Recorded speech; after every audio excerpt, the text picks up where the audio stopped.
Good day and welcome to Conversations with AARP in the Virgin Islands. I'm Troy Deshabert Schuster, State Director of AARP, and I am joined by Pamela Toussaint. And Pamela is our Associate State Director of Advocacy and Community Outreach. Welcome, Pam. Hi, Troy. How are you? I'm so happy to be here. Yeah, and I'm This happy is you're here with me too. awesome. Yeah, we haven't done one of these shows where you and I sit together and talk about AARP stuff. We usually have a different guest from some organization or government agency that I'm interviewing. But now I'm here with you, both of us employees of AARP, Yeah. and we're going to be talking about what AARP is doing in the Virgin Islands. And so, first of all, tell our listening audience what you do in your role as Associate State Director in AARP. Sure. And again, thank you again for the opportunity. I think this is a great opportunity for us to really, turn the cameras on us, so to speak, and really highlight a lot of the work that we've been doing over the last couple of years. Well, I mean, we've been in existence for quite some time in the Virgin Islands, but the work that ARP does is amazing work for everyone, not just those over 50, but for all Virgin Islanders on a whole. And in terms of what I do for the agency, specifically in our state office locally, is I lead the advocacy work, really focusing on matters or issues that matter most to folks 50 years and older. Our efforts collectively working with our legislative branch as well as our executive branch. We really need to commend the work of our senators. They've been very welcoming and open to a lot of the issues and the matters that really make life better for Virgin Islanders, especially our senior population. So when ARP comes calling, especially in the capacity of myself as the advocacy director, and of course yourself as the state director, they really listen. And our focus in the last couple of years have really been on making the Virgin Islands a place that Virgin Islands residents can live longer and honestly live the way that they want to live. ARP has this mission where we empower folks to choose how they live. And that work trickles down to our local advocacy work here. And that's the work that I lead with the assistance of you, my state director, and our communication associate director, Noemi Garcia, and Sherilyn Paxton, our operations person.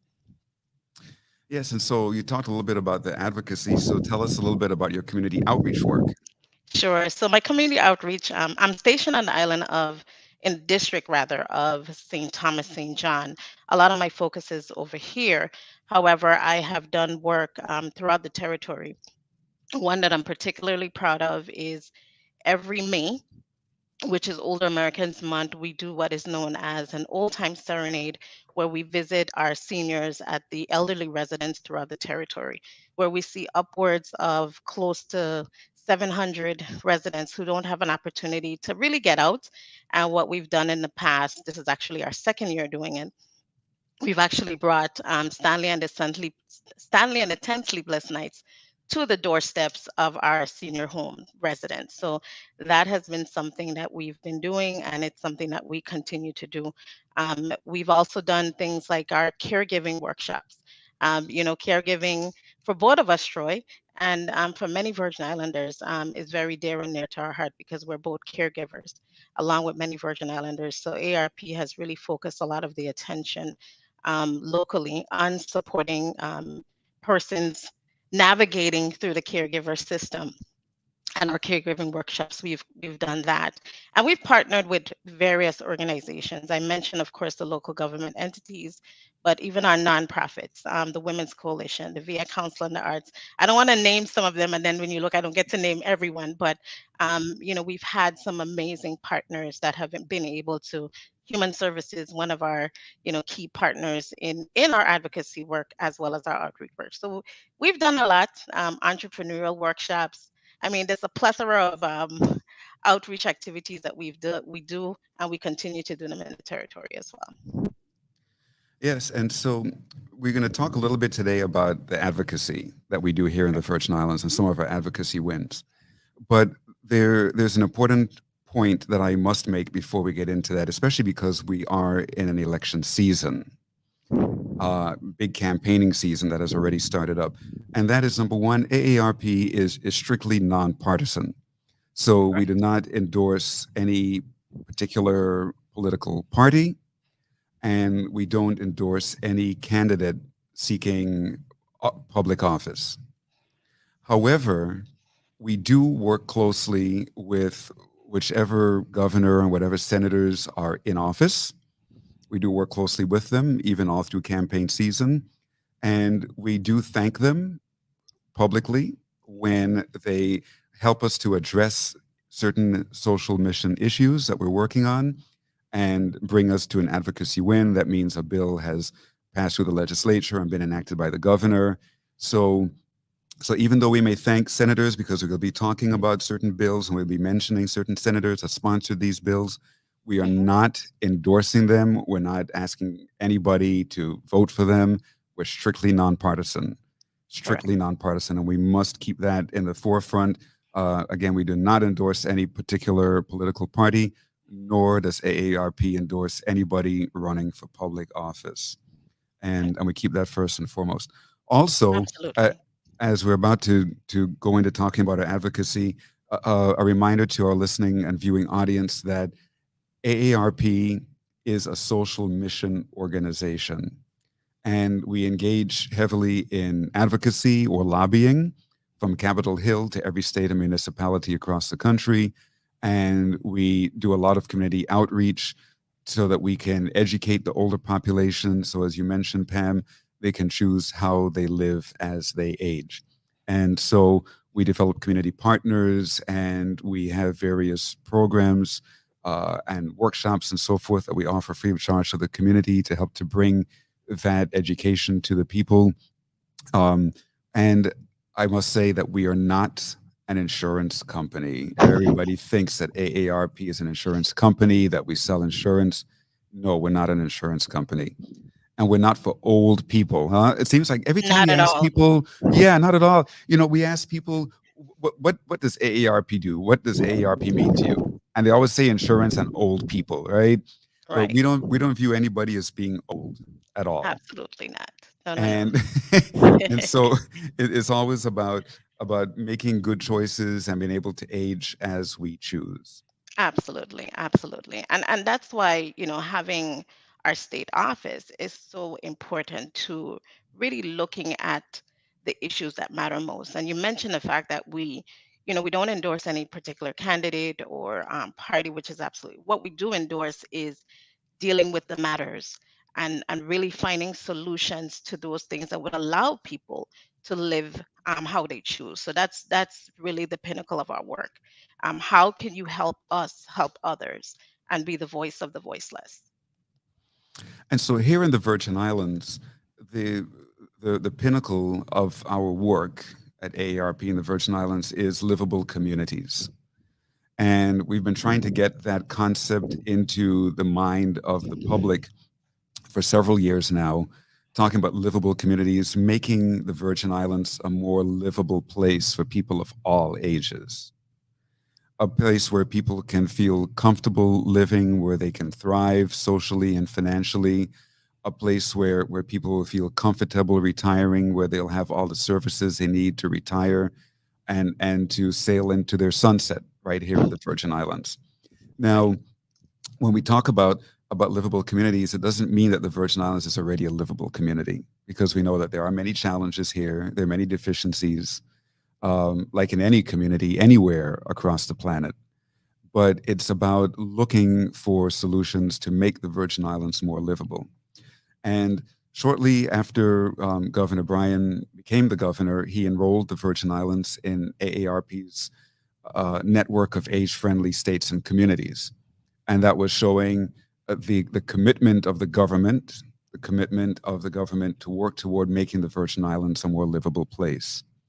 And so, AARP, we've been doing our part and advocating for that, but looking at the the network of age-friendly states and communities, or livable communities, as we call it in short form, there are 8 domains of livability. And these 8 domains take into account every aspect of a vibrant, healthy community. So, Pam, if you'll tell us a little bit about the 8 domains, just Sure. going through them and highlighting the domains in which we are doing work at Right. AARP in the Virgin Islands. What Troy, it's amazing that you said just to highlight, a few of the domains when in actuality we're working on all the domains because you mentioned just in your introduction the fact that we have quite a bit of challenges here in the territory. And again, that's where a lot of our focus is really on seeing how we can bring those solutions to our folks. I mean, every Virgin Islander has the right to choose how they live and fulfill a really fulfilling life. Just like youngsters, we all dream of, when we get older, how it's going to be. We're going to have these wonderful careers and whatnot. So those older people, they have a right to feel that in their latter years, this is how they want to live. And looking at, just the 8 domains like you mentioned, I'll mention them. The first one being outdoor spaces. Now, ARP and those folks, especially those living on the island of St. Croix, have been gifted a fitness park in the Altona Lagoon area. And a lot of our work, again, again, talking about livable communities and the outdoor spaces and parks. That was constructed, it's going on a year actually, where we've been able to really put some work into the Altona Lagoon area and really outfitting it with a park that has a wonderful set of exercise equipment. Not only have we put in the equipment, but we've also granted the government of the Virgin Islands funding that they can actually put on exercise classes for not just seniors, but actually for everyone. So it's a park, I've visited, I've seen where youngsters from 5 years old to those in their late 60s, late 70s have utilized the park. So again, when we talk about ARP and doing the work, we're not just doing it for one constituent, one set of constituents. We're actually doing it for everyone. Another area, or another domain rather, is transportation. Recently, we were successful actually in getting the Complete Streets policy passed within this legislation. We must commend our senators. Um, Senator Payne, I know, was instrumental in getting that passed, along with several other senators, Whitaker, Blyden, who worked on getting the complete street policy. And what the complete street policy does, it actually looks at creating a task force that does just that, looks at how roads can be complete. And a complete street can be adequate signage, adequate lighting, crosswalks, you name it. And we've seen in the last couple of years within the territory where a lot of folks have we've had a lot of cases of incidences and losses of life because a lot of our roads and roadways are not adequately lit, are not adequate when it comes to signage. So this task force that we've been able to you know get legislated through this process will allow these folks to actually look and take a comprehensive look at all of our roadways. What can they do to make it easier for all folks, whether there's people who are walking, people who are biking, people who are driving, all the different modes of transportation, and how they can truly get around this territory safely and efficiently. Another area is housing. We all know that there's when it comes to housing, especially just the market in the last couple of years and even now, there's a crisis when it comes to housing. Whether it's long-term care housing for our seniors, or whether it's just anyone in terms of the affordability of housing, and also making your house safe. ARP has partnered with the Virgin Islands Housing Finance Authority, and what we've done is actually incorporated what is known as our Home Fit initiative into their home buyers program. And this is important for folks. Home Fit, it is just what it says. It fits your home, not just for the now, but for the future. Folks, different things can happen to us as we age. God forbid some sort of accident happens, or we age, like I say, and our physical ability is not at the same level. What Home Fit does is says when you're looking at building your home from now, put these things in place. Think about the sizing of your door frames. If you need to access your bathrooms, if you need to access your bedrooms, the widening of the door frames to give you that access. So those are the things that we've been working on when it comes to VI housing, is really preparing your home for the latter part so you can live longer in your home. And again, going back to the whole thing about choosing how you want to live. um, Another area is social participation. And I mean, Troy, you can add to this because I don't want to make it seem as if, I'm just taking you over today. Okay. But if you, go ahead. Well, I'll run through the next few of them here. Yes, So yes. Because it's so, give you I mean, give you a little that's what I, break. that's what I said. It's, we wanted to highlight just a few of them, but there's so much work that we've been doing in the territory. And I think it's important for us to be able to let folks know, you know, again, the critical part that ARP plays in our everyday life. So you can take it away from here. So, Okay, thanks. So social participation talks about having helping people to overcome loneliness and social isolation, providing ways for people to become active in their community. And so we have done various things over the years with the senior centers on St. Croix and St. Thomas, bringing entertainment there. You mentioned earlier in the show about the serenades that we did with Stanley and the 10 Sleepless Nights for Older Americans Month, visiting a lot of the homes for the aged and other assisted living communities on St. Croix and St. Thomas, and even taking Stanley all the way to St. John to yes, we did. perform for the people of Cruz Bay. And then the next domain, the fifth domain, is about respect and social inclusion. And here we've done a lot of work with the LGBTQ community. AARP does a lot of work with the LGBTQ community across the country and sponsors many gay pride events from all the way from New York to California and from north to south. And so here we have sponsored St. Croix Pride and St. Thomas Pride, and we are also part of the group that's starting PFLAG, which is Parents and Friends of Lesbians and Gays, to help Yes. parents and friends learn how to support their loved one who may be lesbian or gay, and how to develop a really great relationship. And then number six, work and civic engagement, um, showing older people how they can repurpose their skills and continue to work and be involved civically into their golden years. And we've done some advocacy with that, which we're going to get into, especially with regard to the bill which allows Virgin Island retirees to return to work without being penalized by GERS. And then number seven is communication and information, helping older people to get the information that they need and to become more tech savvy, so that we can also help them to end isolation in that way. And we've done work with VIA, which we're about to start up again soon. We have to put it on pause because of the pandemic, but that is a digital literacy program that we're about to restart soon. So stay tuned to AARP, especially our Facebook page, AARP Virgin Islands, some more information on that as we start it up again. And then I think one of the most important and foundational domains is community and health services. Absolutely. Health services. If you don't have a healthy community, then you really don't have a very good community at all. So we've done a lot of work in that area too, and various advocacy over the years, especially to help our family caregivers. And we'll talk some more about those advocacy wins. So this Livable Communities campaign is really, really exciting. And like I said, it just touches all aspects of the community and gets, you know, gets our name out there, the Mhm. AARP brand, and also helps people to think of different ways and ways in which they Mhm. can improve within these eight domains.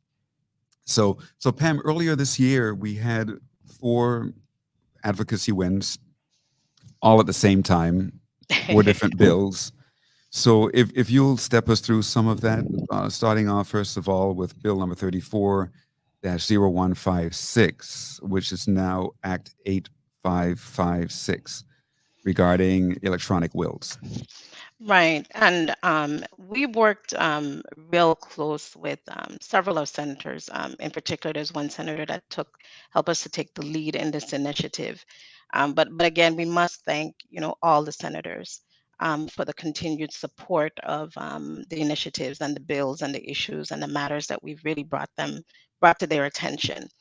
And looking at the Virgin Islands Electronic Wills Act, we petitioned the legislature to pass this particular bill because we saw that with the onset of COVID and just looking at estate planning, taking a deeper dive into estate planning and really securing the assets of Virgin Islanders so that they can avoid the daunting and financial task of having their assets go through the court system. So we petitioned them in terms of passing what is known as one of the Uniform Law Commission acts, which is Uniform Electronic Wills. And what that act does, it basically authorizes the creation of electronic wills. Like I mentioned before, we've seen where folks, many Virgin Islanders, have had their assets go through the court systems. And besides just being financially daunting on them, emotionally it's a lot on their families to deal with that. So as part of our efforts to help folks plan in advance, when it comes to advanced planning, like I mentioned, we petition them to pass the Uniform Law um, Act that talks about electronic wills and authorizing them to be a legal document. And in particular, we thank Senator Novelle Francis and also Senator Carla Joseph for being the sponsors of that bill. We thank the members of the 34th legislature who voted in favor of it. And we thank Governor Bryan for approving it and enacting this particular measure.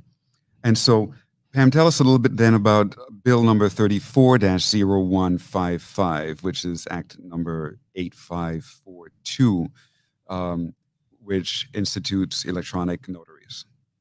Correct. And again, similar to the electronic wills, what we also recognize is in addition to helping to folks in terms of estate planning, we realized with the onset of COVID, folks did not have the ability to go out in public because of social distancing restrictions. And one of the things that we, again, sat down with our senators and said, okay, getting documents notarized. Right now we go to our mom and pop notaries and we get it notarized, which is fine. However, during COVID, a lot of those services just was not accessible.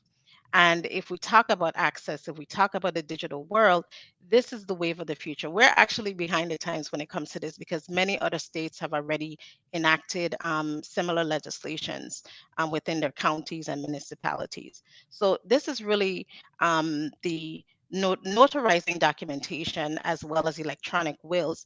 They kind of work in concert with each other.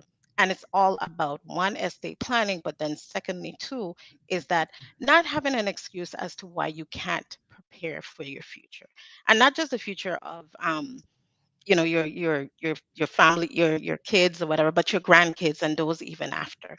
So the notarial act as well as the electronic wills and being able to validate them and have them as official documents that can be taken to court and that the court actually recognizes was an important factor to us. And we saw that especially, like I said, with COVID and even again into the future.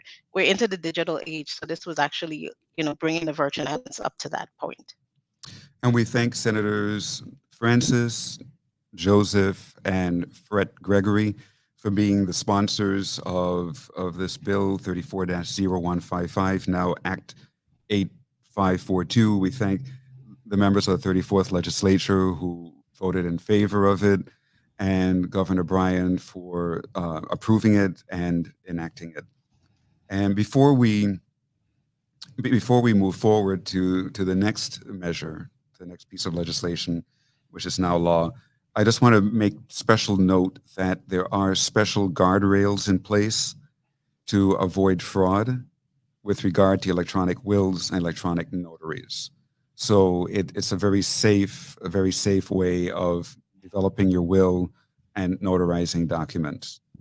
Then um, jumping ahead to Bill number 34-0171, which is Act 8560, a bill allowing Virgin Islands retirees to return to work. So tell us about that, Pam.